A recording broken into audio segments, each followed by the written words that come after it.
Let's talk about survival riddles.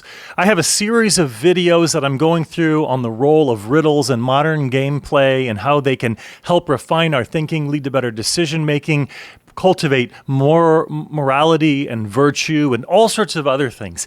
And in this one, I want to take us back in history and look at the use of riddles as a tool of teaching survival skills. So riddles are not just child's play, but it's actually a kind of oral curriculum intended to teach young people to be alert, to be aware, to pay attention to certain things that could have risks, to be able to avoid risks and dangers in different ways. And this is part of the value and the merit of gameplay and of play more broadly, and structured and semi-structured kinds of gameplay like the use of riddles, because they actually help form people who are wise and safe and virtuous and other things like that. So while we're talking about games and the like, we're also talking about things that can really cultivate a whole person in a healthy way. So again, we're going to talk about riddles that could save your life, at least how they were used throughout culture. So I'm going to go through 4 of them for you in this video. And as I've been doing in some of my other videos on riddles, I've been scouring books on folklore and mythology and the like, and coming up with examples for different cultures to represent how widespread this is, how universal this is in terms of the use of play and games, and specifically the use of riddles within cultures to teach important lessons. So the first one, here's the riddle. It's from Ghana. It has no mouth, but it eats trees. It has no feet, but it runs. Now, if you are watching this video and you want to ponder it, I'd encourage you to press pause for a second and maybe think about that one. See if you have the answer. Jot down a few answers. And now I'll give it to you. The answer is fire.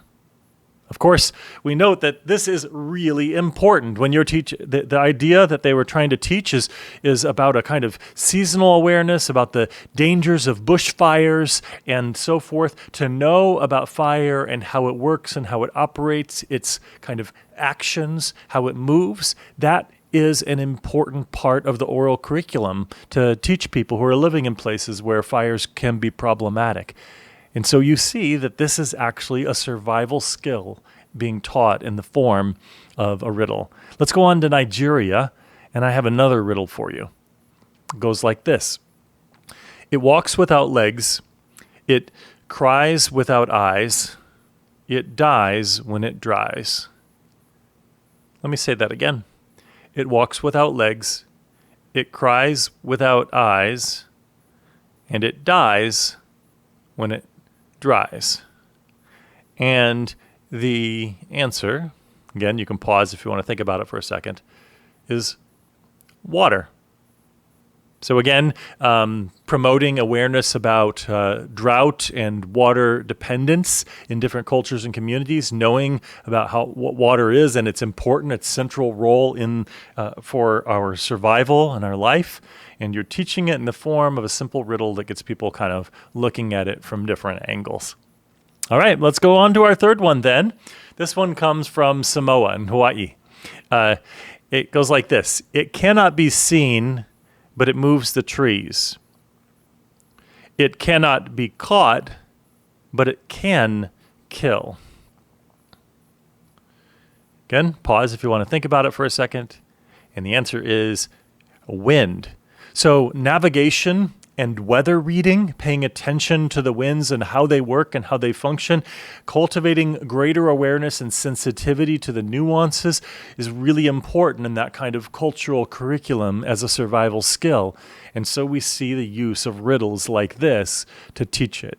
And then I'll give you one last one for your consideration, and we're going to head to South Africa for this one. And it goes like this.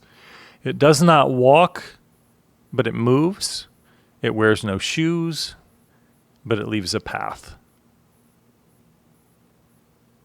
So the answer is a snake. Obviously, being aware of the snakes, and there can be very dangerous and poisonous snakes, being alert and aware of the different life forms, animals that are around, and aware of where they are and how you can notice them and how you can track them, alertness to them. And it also, in addition, it's teaching a kind of metaphorical language, so it's helping people learn to develop a language that you can use to pass on even more survival lessons and other kinds of aspects of the culture from person to person. This is kind of a fascinating journey that I've been on in exploring riddles, and they have so much more depth than I ever realized.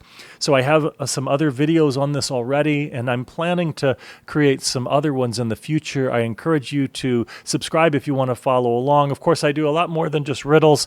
We do all sorts of things related to cognitive biases, logical fallacies, treasure hunts, and I use this notion of play and games because it's within this role of play and games that we are cultivating all sorts of important skills and abilities and the like. And we're cultivating community and connection with other people, and we're tapping into sort of that natural human desire for mystery and wonder and being on a noble quest. And so it's within the context of kind of gameplay and the like that we do a lot of this important learning.